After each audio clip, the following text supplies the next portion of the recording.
வணக்கம் நேர்களே, இன்றைய சிறப்பு பதிவில் சந்திப்பதில் மிக மகிழ்ச்சி அடைகிறேன். போன்ற வாரம் பார்த்தோம்னாக்க சில வாரங்களுக்கு பிறகு போன வாரம்தான் நமது சந்தைகள் ஒரு ஏற்றத்தை தொற்றது. அதுவும் 23,900 23,900க்கு மேலே முடிவடைந்திருப்பதும் குறிப்பிடத்தக்கது. மெயினாக பார்த்தோம்னா போன வாரத்தில் ஒரு 4 நாட்களுக்கு ஒரு ஹை வாலட்டைல் மூவ். ஃப்ரைடே அன்னைக்கு எல்லாத்தையும் தாண்டி சந்தைகள் ஒரு ஏற்றத்துடன் முடிவடைந்தது. மெயினாக லார்ஜ் கேப்லாம் ஒரு பெட்டர் பையிங் ஆப்பர்ச்சுனிட்டி வந்தது என்று சொல்லலாம். நம்மளுடைய பதிவிலே இதை பற்றியும் நிறைய புதன்கிழமையும் சரி வியாழக்கிழமையும் சரி பேசியிருக்கிறோம். அதெல்லாம் பார்த்தீங்கன்னா இன்னும் பெட்டர் தெளிவு கிடைக்கும். மேலும் சென்டிமெண்ட் ஒரு supported by the global rally அப்படின்னு சொல்லலாம். அதுபோல் ஃபாரஸ்ட் ரிசர்வ் பார்த்தோம்னாக்க சற்று குறைந்துள்ளது. 260 பில்லியன் அளவில் கிட்டத்தட்ட இருக்குதுன்னு சொல்லலாம். ஸோ துறைகளை பார்க்கும் பொழுது IT, realty, pharma, auto, FMCG இவையெல்லாம் நன்கு வாங்கக்கூடிய துறைகளாக இருந்தது என்று சொல்லலாம். மறுபுறம் எஃப்ஐஐ பார்த்தோம்னா கிட்டத்தட்ட 11,413 கோடி ரூபாய்க்கு வித்திருக்காங்க. டொமஸ்டிக் இன்ஸ்டிடியூஷன்ஸ் 11,035 கோடி ரூபாய்க்கு வாங்கி உள்ளார்கள். மேலும் அமெரிக்காவை பொறுத்தவரை பார்த்தோம்னா யூஎஸ்ல டெக் ஹெவி நாஸ்டாக் இண்டெக்ஸ் பார்த்தோம்னா கிட்டத்தட்ட 1.9% மேலே அதிகரித்திருப்பதும் குறிப்பிடத்தக்கது. இப்பொழுது எல்லோருக்கும் நேற்றைய தினம் வெளிவந்த நம்மளுடைய மகாராஷ்டிரா எலெக்ஷன் அதனுடைய ரிசல்ட்ஸ் உள்ளது. ஸோ இதை வைத்து சந்தைகள் என்னாகும், வருவாரம் சந்தைகள் எப்படி இருக்கும் அப்படின்னு பார்த்தீங்கன்னா நிறைய கேள்விகள் எல்லோருக்கும் எழும். ஸோ அந்த 10% சந்தைகள் விழுந்த பொழுதும் நாம் கூறியது அதே தான்.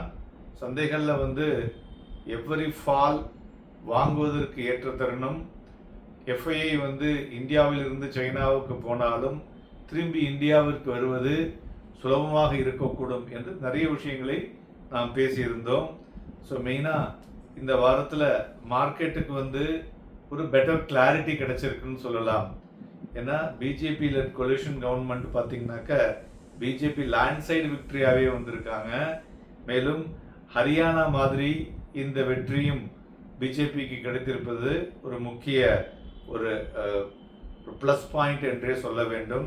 அதுபோல் record high in US market, அதனுடைய பர்ஃபார்மன்ஸும் மார்க்கெட்டினுடைய சென்டிமெண்ட்டை பூஸ்ட் பண்ணுகிறது என்று சொல்லலாம். ஸோ வரும் வாரத்தில் நிறைய விஷயங்கள் எக்கனாமிக் டேட்டா இருக்குது.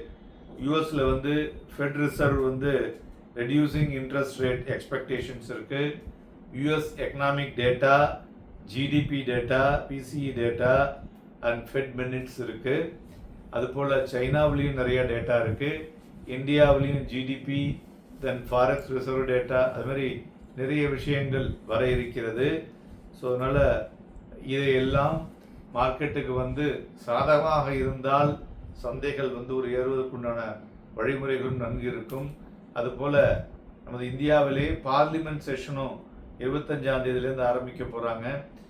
நாம் கூறியிருப்போம், எப்பொழுதும் ஞாபகம் வைத்துக் கொண்டிருப்பீர்கள் நினைக்கிறேன். பார்லிமெண்ட் செஷன் எப்பெல்லாம் ஆரம்பிக்கிறாங்களோ அப்போ சந்தைகளில் எகைன் ஒரு வாலட்டிலிட்டி மிகுந்து காணப்படும் என்றும் கூறியிருக்கிறோம். ஆனால் இதில் இன்னும் சில விஷயங்களை நாம் பார்க்க போகிறோம். அதனால் இந்த வீடியோவை கடைசி வரை நன்கு கவனியுங்கள். ஸோ இந்த பாசிட்டிவ் அவுட்லுக் ஆன் செக்டார்னு பார்த்தோம்னு வச்சுங்களேன், ஐடி மெயினாக ஐடி இந்த டாலர் இண்டெக்ஸ் ரீபவுண்டுனால ஐடி துறைகளில் ஒரு மொமெண்டம் உள்ளது. அதுமாரி real estate beat and down sector plus இப்பொழுது மகாராஷ்டிராவில் எகெயின் பிஜேபி இருக்கிறதுனால இன்ஃப்ராஸ்ட்ரக்சர் ஸ்பெண்டிங் அதிகரிக்கக்கூடும். அதனால் இன்ஃப்ராஸ்ட்ரக்சர் மற்றும் ரியல் எஸ்டேட் நன்கு இருக்கும் என்ற எதிர்பார்ப்பு. அதுபோல் டிஜிட்டல் பேமெண்ட் துறைகளில் உள்ளதில் நிறைய வியாபாரங்கள் நடந்து கொண்டிருக்கின்றன. மேலும் நிறைய சீர்முறைகள் கொண்டிருக்கிறதுனால அந்த துறையும் நன்கு இருக்கும் என்று எதிர்பார்க்கப்படுகிறது.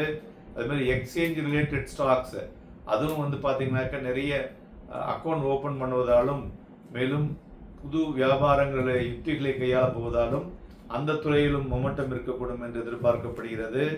மேலும் டிஃபென்ஸ் அதில் பார்த்தீங்கன்னாக்கா இப்போ நிறைய ஆர்டர்ஸ் அந்நிய நாடுகளிலிருந்து வந்திருக்கிறது. ஸோ அதுவும் வந்து குறிப்பிடத்தக்கது. மேலும் பேங்கிங் செக்டாரில் பிஎஸ்யூ பேங்க், இதை பற்றி நாம் நேற்று சிறப்பு பதிவுகளை போட்டிருக்கிறோம். ஸோ அந்த துறையும் நன்கு இருக்கக்கூடிய வாய்ப்புகள் இருக்கக்கூடும். தென் இன்ஃப்ராஸ்ட்ரக்சர், இவையெல்லாம் நல்ல மொமெண்டத்துடன் இந்த வாரத்திலே நன்கு இருக்கும் என்று எதிர்பார்க்கலாம். எஃப்ஐஐயை பொறுத்தவரையிலும் பார்த்தீங்கன்னாக்க தேமே, அதாவது திரும்பி அவங்க வந்து வரது வந்து இந்தியன் மார்க்கெட்டில் அவ்வளவு குயிக்காக இருக்கக்கூடும் என்றும் எதிர்பார்க்கப்படுகிறது. ஸோ அதனால் அவங்க வாங்கினாலே ஒரே நாளைக்கே ஒரு 25,000-30,000 கோடி ரூபாய் வரலையும் வாங்கக்கூடிய விஷயங்களும் இருக்கிறது சந்தைகள்னு சொல்லலாம். மெயினாக இந்த பாலிசி இம்ப்ளிமெண்டேஷன் இருக்குது பார்த்தீங்களா, அது பண்ணுவதற்கு பிஜேபிக்கு 2 ஹவுஸ்லேயும் ஒரு ஃபேவரபிள் பொசிஷன் இப்போ வந்து கிடச்சிருக்கு. ஸோ அதனால் பாலிசிஸ் வந்து எதுவும் பேரலைசிஸ் ஆகாது. ஈவன் தோ இவங்க வந்து அதாவது பட்ஜெட் கூட்டத்தொடரை வந்து நடத்த விடாமல் பண்ணினாலும் பாலிசிஸ் பேரலைசிஸ் ஆகாது. அடுத்தது வந்து மழைக்கால கூட்டத்தொடர், அடுத்தது வந்து பட்ஜெட் கூட்டத்தொடர். பட்ஜெட் வந்து February 1, இப்பிலிருந்து அதுக்கு உண்டான வழிமுறைகளை ஆரம்பித்து விடுவார்கள் என்று உங்களுக்கு முன்னாடியே சொல்லியிருக்கேன்.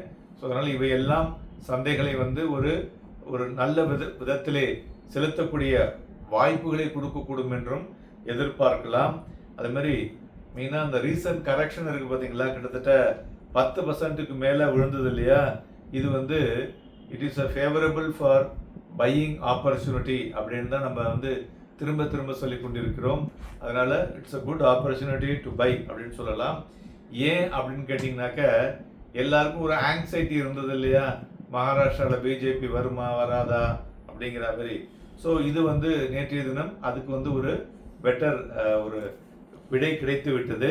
மேலும் ஹரியானா மகாராஷ்டிராவுடைய எலெக்ஷன் ரிசல்ட்ஸ் வந்து ஒரு மேஜர் பூஸ்ட் சென்டிமெண்ட் பண்ணக்கூடியதாக சந்தைகளுக்கு இருக்கக்கூடும் என்பதில் எந்த அளவும் சந்தேகம் இல்லை. அதனால பூஸ்ட் சென்டிமெண்ட் ட்ரிவன் பண்ணுறதுனால மார்க்கெட் வந்து அது மாதிரி ஏதோ ஒரு விஷயத்தை எதிர்பார்த்து கொண்டிருந்தது. அது வந்ததுனால இந்த லெவலில் ரேலி இருக்கக்கூடும் என்றும் எதிர்பார்க்கலாம். மேலும் வரும் வாரத்தில் நாம் சொன்ன பிஎஸ்யூ பேங்கில் ஸ்டேட் பேங்க் ஆஃப் இந்தியா மிகவும் அருமையாக இருக்கக்கூடிய வாய்ப்புகள், நன்கு ஏறக்கூடிய வாய்ப்புகள் தெளிவாக தெரிகிறது. அதனால் வாங்கி விற்கலாம். மேலும் டெக்னிக்கலாக பார்த்தோன்னா சந்தைகளை பொறுத்தவரை இந்த நிறைய பாசிட்டிவ் நியூஸ் மார்க்கெட் உள்ளே வந்திருக்கிறதுனால நாளை தினம் ஒரு கேப் அப் ஓப்பனிங் கூட இருக்கக்கூடும். ஸோ அதில் பார்த்தோம்னாக்க ரெசிஸ்டன்ஸ் லெவலாக 24,122.55 மற்றும் 24,337.90 இந்த 23,337.90 ஏறி நின்றுதுன்னு வச்சுங்களேன். ஓவரால் ஷார்ட் கவரிங் வந்து மார்க்கெட்டில் அதில் ஹெவியாக இருக்குது. ஸோ அதெல்லாம் வந்து கவர் பண்ண போச்சுனாக்க அதுவே மார்க்கெட்டை ஒரு 500 புள்ளிகள் மேலே எடுத்து செல்லக்கூடும். கிட்டத்தட்ட 24,900 வரலையும் செல்லக்கூடிய வாய்ப்புகள் இருக்கக்கூடும். அதுபோல் ஸ்ட்ராங் சப்போர்ட்னு பார்த்தோம்னாக்க 23,740.75 ஆக இருக்கக்கூடும். அடுத்த வாரம் நமது சந்தைகளில் வந்து ஒரு விறுவிறுப்பான வாரமாக இருக்கக்கூடும் என்று எதிர்பார்க்கலாம். நாளைய தினம் நமது சந்தைகளில் வாங்கி விற்பதற்கு ஏதுவாக இருக்கக்கூடும். Happy and profitable week. நன்றி, வணக்கம்.